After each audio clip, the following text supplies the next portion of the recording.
Pues ya es sábado, mis hermanos, es sábado 22 de junio. Estamos terminando la semana onceava de tiempo ordinario. Ya mañana estaremos iniciando la semana número 12.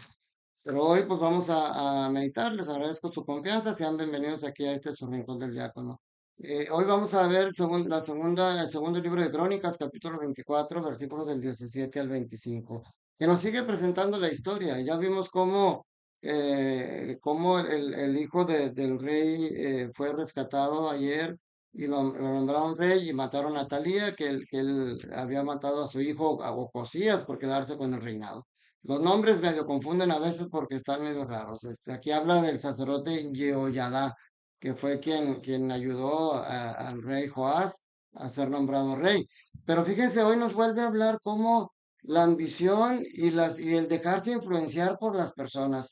Ayer o antes decíamos cómo Dios se vale de nosotros mismos como medios para poder ayudar a otros, pero también el diablo se vale de nosotros si nosotros nos dejamos. Entonces, cuando muere el sacerdote Yoyadá, que fue el que ayudó junto con el ejército a cuidar a Joás y a dejarlo como rey, dice que los jefes de Judá se postraron ante el rey. O sea, primero pues van y le hacen caravanas, pero le empiezan a endulzar el oído. Les hacen ver, le hacen ver que no necesitan a Dios y le llevan regalos y le llevan cosas materiales y les dicen, todo esto lo puedes tener, o sea, no necesitas a Dios. Y entonces dice, abandonaron el templo del Señor, Dios de sus padres, y dieron culto a los bosques sagrados y a los ídolos. Y obviamente este pecado provocó la ira de Dios sobre Judá y sobre Jerusalén.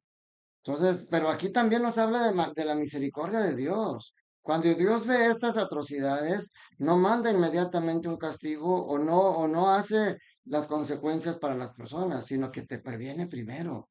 Entonces dice que Dios envió profetas para que se arrepintieran, pero no les hicieron caso a las amonestaciones. Dice, Dios inspiró a Zacarías, hijo del sacerdote Joiada. Fíjense, hijo de aquel sacerdote que ayudó tanto al rey Joás. Y quizás diciendo a Zacarías sí le van a hacer caso. Y Zacarías va y les dice, esto les dice el Señor Dios, ¿por qué quebrantaron los preceptos de Dios? Van al fracaso, han abandonado al Señor y Él los abandonará a ustedes. Pero al revés, no lo creyeron y el rey Joás, sin tomar en cuenta todo el bien que hizo el papá de Zacarías con él, manda a matar a Zacarías y lo asesina. Entonces esto es tremendo, pero todo esto tiene consecuencias. Zacarías al morir le dice al rey Joás que el Señor te juzgue y te pide cuentas. Y así es, el Señor nos juzga y nos pide cuentas. Miren, el pueblo de Israel muchas veces se enfrentó a ejércitos más poderosos y siempre salieron victoriosos porque Dios estaba con ellos. Pues hoy le sucede al revés. Como ellos abandonan a Dios, Dios los deja a su suerte. Y entonces el ejército sirio se dirige contra Joás y penetra en Judá y en Jerusalén.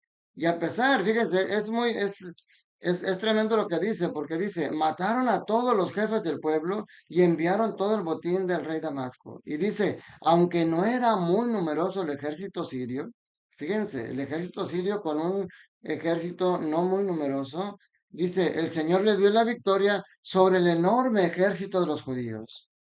O sea, lo contrario de lo que había sucedido antes. Antes, un ejército pobre y pequeño de Israel derrotaba ejércitos numerosos porque iban de la mano de Dios. Hoy es al revés. Un ejército sirio poco numeroso derrota a un ejército poderoso y numeroso de Israel porque el Señor dice, porque el pueblo había abandonado a Dios, al Señor Dios de sus padres. Así se hizo justicia contra Joás, dice aquí. Y finalmente a Joás lo asesinaron también. Entonces, bueno, esto nos está dejando muchas enseñanzas. Es importante leer esta escritura y ver qué nos enseña a nosotros. Nos enseña cómo esa ambición nos hace a veces olvidar las cosas de Dios, porque creemos que sin Él no podemos hacer también buenas obras, que sin Él podemos hacer mucho dinero. Y no es que Dios no quiera el dinero, ahorita lo vamos a ver aquí en el mensaje. Ayer que decía, no acumules tesoros en la tierra, no quiere decir que no trabajes para tener dinero. Claro que nosotros podemos tener dinero para darle una buena vida a nuestra familia. El Señor le dio a Salomón una riqueza enorme, además de la sabiduría que pidió. El tener dinero no es en sí lo malo, el problema es que llegamos al grado de que ya nosotros no poseemos el dinero, sino que el dinero nos posee a nosotros. Y en el Evangelio nos deja claro que a qué se refiere el Señor con todo esto. El Evangelio de hoy es el Evangelio de Mateo capítulo 6 versículos 24 al 34. Yo tuve en mi experiencia laboral varias temporadas de desempleo, tres sobre todo, una de ellas de más tiempo, y sí es difícil, sí es tremendo, uno se desespera y uno siente que no puede salir adelante y vive angustiado. Pero este pasaje que viene hoy, a mí me tocó escucharlo una vez que estaba yo pasando por esa situación. Estaba pasando por angustia porque no encontraba trabajo y porque se venían las cosas difíciles, sobre todo porque a veces no sabemos valorar lo que tenemos. Yo tenía el trabajo laboral en empresas como psicólogo, como en recursos humanos, teniendo un buen sueldo, pero tenía aparte una ayuda económica por la aportación que hacía yo en el seminario de Monterrey, que era obviamente poca a comparación con la que tenía. Cuando pierdo mi trabajo en el que tengo un buen sueldo y me quedo con muy poquito, empiezo, pero llega un momento en que digo, que si tampoco me estoy muriendo de hambre, Dios me da. Y este pasaje que dice, fíjense, en aquel tiempo Dios dijo a sus discípulos, primero dice, nadie puede servir a dos amos porque odiará uno y amará a otro. Termina diciendo, en resumen, no pueden ustedes servir a Dios y al dinero.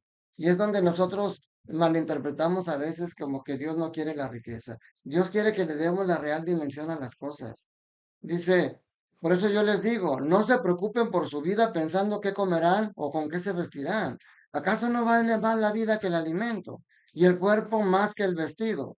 Miren las aves del cielo, que ni siembran ni cosechan, ni guardan en graneros, y sin embargo el Padre Celestial las alimenta.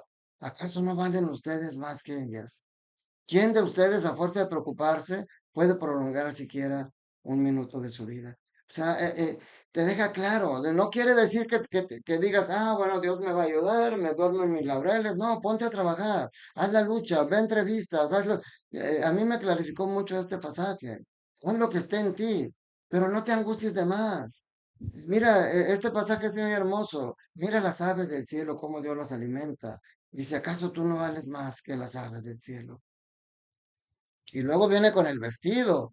¿Por qué se preocupan del vestido? Miren cómo crecen los lirios del campo. No trabajan ni hilan.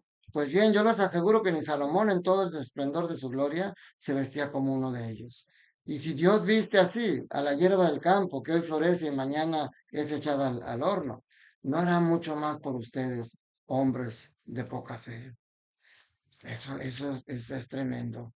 Y luego, claro, la comida. La comida. A veces decimos, es que no tengo ni para comer. Nunca, gracias a Dios, aún en esas tres etapas de desempleo que yo tuve en mi vida, nunca faltó un plato en mi mesa y para alimentar a mi familia. Por eso dice, ¿por qué no se inquieten pensando qué comeremos, qué beberemos, con qué nos vestiremos? Los que conocen a Dios, los que no conocen a Dios se desviven por todas esas cosas, pero el Padre Celestial ya sabe pues lo que ustedes necesitan antes de que se lo pidan. Pero luego viene el resumen de todo esto. O sea, nos deja claro que, eh, que las cosas materiales nos sirven a nosotros para valernos de ellas, pero no es lo que debe ser lo principal para nosotros. Dice, busquen primero el reino de Dios y su justicia, y todas esas cosas les llegarán por añadidura. No se preocupe por el día de mañana, porque cada mañana trae sus propias preocupaciones. A cada día le bastan sus propios problemas. O sea, lo principal es eso. O sea, si nos preocupamos qué vamos a comer, cómo voy a alimentar a mis hijos, pero si tú vives de la mano de Dios, me decía una monjita que en paz descanse, tú trabajas en las cosas de Dios, Él trabaja en las cosas tuyas. Y no como un trato de negocios, sino como una consecuencia real. Lo que yo les digo, si tú te alejas de la luz, pues te vas a vivir en la oscuridad y te vas a tropezar y vas a caer. Pero si estás cerca de la luz, siempre te va a ir a indicar el camino por donde ir. A veces tenemos que pasar por problemas. Esos desempleos a mí me fortalecieron la fe. A veces tenemos que pasar por enfermedades, pero esas enfermedades te acercan a Dios. Aquí lo más importante es eso, que este mundo materialista no nos aleje de las cosas más importantes. La- Cuando tus seres queridos Tú los amas no por su cuerpo, no por su físico, no por lo que te dan. Tú los amas por lo que son y por lo que han llenado en tu corazón. Por eso cuando muere un ser querido decimos, pues yo entrego su cuerpo, yo entrego el envoltorio del regalo en el que él llegó a este mundo, pero no estoy entregándolo al ser querido porque él se esté quedando conmigo. Él se queda en mi mente y en mi corazón. No puedes servir a dos amos, no puedes servir a Dios y al dinero, pero sí puedes servir a Dios y Dios te va a ayudar con el dinero que necesitas. Por eso es importante una oración que viene en el Antiguo Testamento. Señor, dame lo necesario para vivir. No me des de más porque me puedo volver soberbio. No me des de menos porque me puedo volver ladrón. Dame simplemente lo que necesito para vivir y eso me basta. Pero sobre todo, dame tu amor, dame tu paz y con eso será suficiente para poder yo ser feliz. Que la bendición de Dios Todopoderoso, Padre, Hijo y Espíritu Santo, descienda sobre ustedes, sus familias, trabajos, escuelas y permanezca para siempre. Mira a tu lado, cuánta riqueza tienes a tu lado, tu esposa, tus hijos, tus padres, tus hermanos. Mírate al espejo, cuánta riqueza hay en ti. Tienes un corazón que sabe amar y tienes un cuerpo que sabe abrazar. Ánimo, Dios te ama y Dios quiere que seas feliz.